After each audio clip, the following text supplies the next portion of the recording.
Hello everyone, today we will talk about how to fix or how to solve the problem of disabled account on the application of Teams.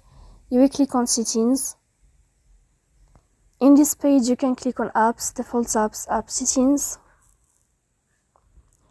On above you can search about Teams and you will enter. Then you can click on first stop and you can click OK. After that you'll enter to the window of storage. Here you can click clear cache. Don't click clear data because that can cause the errors or can delete your account. In the end you can turn off your phone and you can wait a moment to turn on your phone again. So please don't forget to support us by like and subscribe. See you next time in another video and thank you for your attention and your watching.